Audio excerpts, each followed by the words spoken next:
안녕하세요. 빠른커피의 김상원입니다. 오늘 엘파라이소 리치 볶아볼 예정입니다. 엘파라이소 리치긴 한데 엘파라이소가 향미가 좀 약해가지고 라프라데라랑 약간 버무렸어요. 콜롬비아 커피긴 한데 엘파라이소 리치랑 라프라데라 리치랑 버무려가지고 향은 끝내주거든요. 근데 한번 볶아보도록 하겠습니다. 볶으면 또 향이 달라져가지고 일단은 낮은 온도인 150도에서 투입했고요. 150도에서 투입했기 때문에 화력을 퍼센트까지 주고 타임을 눌러서 로스팅을 시작하도록 하겠습니다. 일단은 이제 그런 거죠. 생두에선 좋은 향이 났는데 볶고 나면은 이상한 향이 나는 커피들도 있고, 생두에선 별 향이 안 났는데 볶고 나니까 환상적인 커피들도 있고, 왜 그럴까? 이 옛날 사람들은 이거를 이제 매직이라고 마술이라고 많이 생각하기도 했는데, 이제 과학이 많이 발달하면서 이 열 에너지를 가하면 향이 어떻게 바뀌는지에 대한 연구 결과들이 하나씩 밝혀지고 있어요.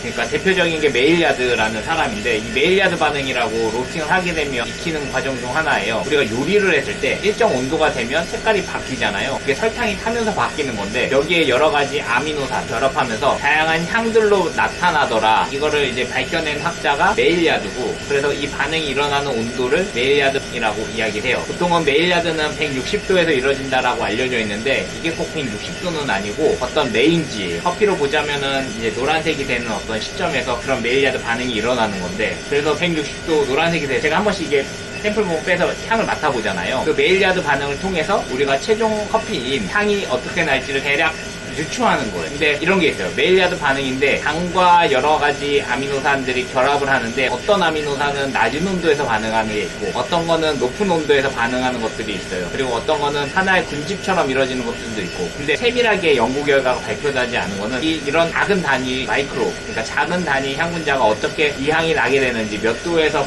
끓는 점이 있는지를 아직 다 명확하게 밝혀내지 못한 거예요. 그래서 커피가 복잡한 음료 중 하나인 거는 여러 가지 향물질이 있는데, 이걸 우리는 섞어서 먹잖아요. 특히나 에스프레소 같은 경우에는 분해해서 먹는 게 아니라 거의 커피를 원액을 응축시켜서 먹기 때문에 그냥 맛 표현이 많이 나오지가 않는 거예요. 그냥 쓰다. 커피가 쓰잖아요. 근데 실제로 쓴가요? 물에 많이 타면 어때요? 희석해가지고 향기롭기도 느껴지기도 하잖아요. 마찬가지로 이제 커피도 여러 가지 향 분자가 응축되다 보니까 이제 그런 식으로 표현이 되는 건데, 대표적인 거는 이제 짠맛이겠죠. 어떤 여러 가지 이온 물질이 한꺼번에 있으면 커피가 짜게 느껴지기도 하고, 어쩔 때는 쓰게 느껴지기도 하고, 뭐 그렇게 되는 거니까, 이거를 이제 풀어헤 쳐놓으면 다양한 향 분자들이 있고, 이런 걸 세밀하게 연구를 하다 보면 우리가 이런 향들도 분석하는 결과물이 나올 수 있다, 이렇게 보시면 되고요. 우리가 예전에 텔레비전 아시죠? 텔레비전 맨 처음에 흑백이었잖아요. 그 다음에 우리는 이제 컬러풀한 TV를 보면서 마치 내가 여행을 가지 않았는데 영상만 보더라도 내가 여행을 간 듯한 착각이 일게끔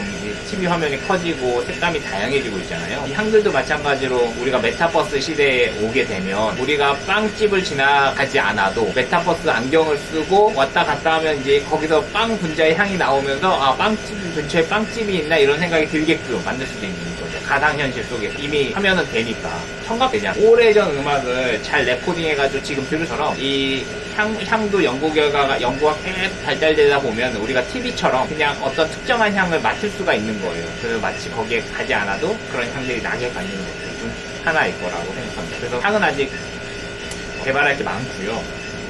저는 이제 커피를 하다 보니까 이런저런 읽다 보니까 이런 식으로 미래가 발달할 수 있겠구나라는 생각이 드는 겁니다. 인간의 오감이라고 하지만 아직 오감 체계에 대해서 명확하게 풀리지 않은 것들이 굉장히 많아요. 그러니까 그런 것들을 풀어내는 것도 어떻게 보면 과학자의 길을 가는 사람들에게는 숙제겠죠. 그 맛은 아시죠? 혀에서 느껴지는 거고, 그 코에서는 향을 느끼는 건데, 우리가 맛이라고 했을 때는 혀와 코의 어떤 감미로운 조화, 시각적인 것, 청각적인 것도 물론 맛 안에는 들어가지만, 우리가 명확하게 따졌을 때, 여기 로스팅이라는 이 영역에 따졌을 때는 맛과 향이 얼마나 일치하느냐, 이런 식으로 이야기하면 될 것 같고요. 이제 리치를 저희가 이제 뽑는 이유 중 하나는 스프링 블렌드라고 해가지고 벚꽃 블렌딩이 너무 인기가 좋아가지고 순식간에 팔렸어요. 그 리치를 볶았는데 리치 맛이 달콤한 복숭아 향이나 커피에서 이런 맛이 나면서 이제 지역 사람들이 몇 번 먹더니 이렇게 사라졌어요. 원래 그걸로 대회를 내보내려고 그랬는데 대회도 못 내보내고, 또 살려니 품절이 똑같은 이름으로 낼 수 없어서 이제 스프링 블렌딩이라고 해서 그것과 유사하게, 물론 최고는 아니지만 그것과 유사하게 스프링 블렌딩이라고 해서 여름 전까지 팔아보려고요. 그래서 리치 커피를 저희가 엘파라이소 리치를 급하게 구매해서 볶는 수요가 다양해지면은 제가 만들어 보려고, 이 리치 향을 생두에 넣는 거 안 되면. 왜냐면 산지에서 오는데도 시간 걸리고 너무 고가로 팔면 또 구매하기가 좀 그렇잖아요. 그리고 이거를 고객들에게 전 전달해야 되는 입장에서 보면 싸게 많이 전달할 거냐, 혹은 비싼 가격으로 부가가치를 넣어서 제대로 된 서비스로 특정한 소비자만을 위해서 타겟팅할까? 이거는 이제 브랜딩 영역이니까 다음으로 미루기로 하고, 일단은 저희는 여기가 로스팅 공간이자 필테스트 공간이에요. 그래가지고 고객들에게 어떤 커피가 더 잘 어울리는지를 테스팅하는 곳이기 때문에 이런 것들이 이루어지는 거고요. 그런 것 같아요. 우리가 쿨피스를 먹었을 때 느낌이 있죠. 그 느낌과 굉장히 유사해요. 우리가 쿨피스를 언제 먹냐면 뭔가 지쳤을 때 쿨피스를 먹으면 뭔가 개운한 느낌이랑 그다음 매운 음식 먹었을 때, 우리나라 음식이 약간 떡볶이가 맵고 짜기 때문에 쿨피스를 먹으면 시원한 청량감과 단맛이 주는 이 짤감, 이런 것들. 이제 커피에서도 이런 짜릿한 쾌감은 이제 카페인을 통해서 이루어지는 것 같고, 달콤한 향미 때문에 커피가 맛있다, 이런 인식이 되는 것 같습니다.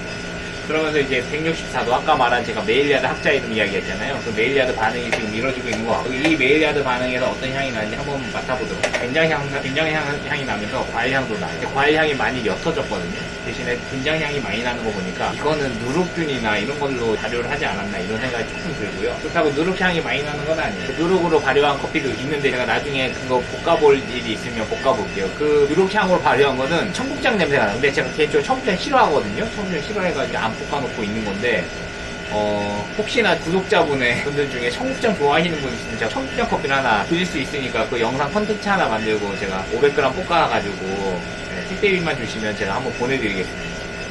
청국장 좋아하시는 분 있으면 알려주세요. 커피에서 청국장 냄새 좀 약간 그래가지고 제가 뽑질 않고 있는 커피인데, 선물 받았는데 선물 준 사람도 먹어보더니 실패한 것 같다, 뭐 이런 이야기 하더라고요. 어찌됐든 발효라는 게 굉장히 어떻게 보면 어렵지만, 어떻게 보면 뭐 누구나 집에서 식초 만들듯이 뭐 만들 수 있는 거고요. 균을 활용해 요거트 만들듯이 유산균 넣어가 그런 과정이라고 보시면 될 것 같습니다. 어찌됐든 그러면서 발변이 되면서 1팝이 올랑말랑 하는데, 아직 1팝 올려 멀어가지고 화력을 제가 너무 많이 줄이고 살짝 올려주고요. 향을 한 번 더 맡아보도록. 리치향이 살짝 나는데 진하진 않아요. 에파라이더가 확실히 이 리치향 이슈로 가감해지는 걸 포기해서, 그리고 연해지는 걸 선택한 것 같다는 느낌이. 그러니까 자기네 입장에서 오리지널티를 유지하기 위해서 여러 가지 이슈들을 만들고 시행과 과정을 겪고 있는 중에, 한국이라는 시장에서 일단 한번 제동이 걸린 거죠. 그래서 이걸 어떻게 잘 극복하냐에 따라서 이 시장이 더 확대되느냐 혹은 줄어드느냐, 뭐 이런 내용들이긴 한데, 일단은 제 개인적으로 보자면은 먹으니까 맛있어요. 그 다음에 소비자들이 많이 찾아요. 그래가지고 여러분들도 한번 볶아볼 기회가 있으면 볶아보시거나, 혹은 기회가 되면 좋을 것 같아요. 우리나라 커피를 구매하는 이 집단이 소비하는 향들을 아는 게 중요할 것 같아요. 이런 산업에 있어서는 저도 좀 공부를 해가지고 여러분들에게 좀 더 설명할 수 있으면, 같이 돈 벌 수 있으면 돈 버는 거고, 아니면 뭘 굳이 이거를 직접 볶아서 먹어요. 그냥 잘 볶는 곳에 의뢰해가지고 사 먹으면 되지. 저 개인적으로 이 생각이거든요. 그 세상이 효율적으로 돌아가는 이유 중 하나는 분업이거든요. 그 분업이 어떻게 이루어지냐면, 각 전문 분야들이 있어요. 전문가들이 있고, 그 분야의 사람들에게 돈을 주고 그 분야의 물건을 사서 내가 이용하면 세상이 효율적으로 돌아간다. 이게 그 스미스 씨의 생각입니다. 자본주의를 만들었던 스미스의 생각이죠. 굳이 뭘 다 볶아서 먹어요. 전문가한테 맡기는 게 낫다 해드리는 거고. 어찌됐든 향을 보니 리치향이 조금씩 시작하면서 1팝이 터지는데, 1팝이 195도, 117도 정도의 1팝이 터지고 있고요. 2팝이 터지니까 207도나 210도 사이에서 배출할 예정인데, 예전에 아마 210도 정도에 배출했던 것 같아요. 그래가지고 이번에도 210도 정도에 배출해가지고 저희가 원하는 스프링 블렌딩 만들어. 균일할수록 워시드 커피는 딱 볶았을 때 균일한 걸로 나와. 근데 내추럴 계열이나 어떻게 보면 약간 프로세싱이 다른 커피들은 울긋불긋하죠. 그런 이유 중 하나는 이제 수분율이 달라서 그런 건데, 이 커피는 뭐 수분율이 비슷한 건지 뭔지 모르겠지만, 아마 그 밖에서 말린 게 아니라 에파라이더 기계장 안에서 말렸겠죠. 기계로.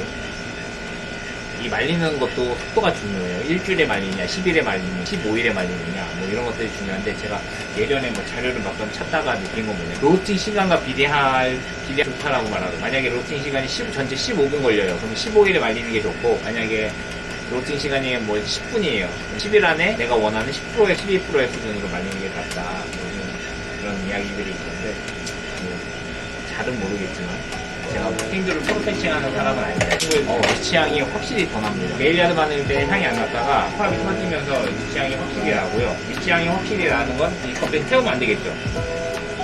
확실히 나고,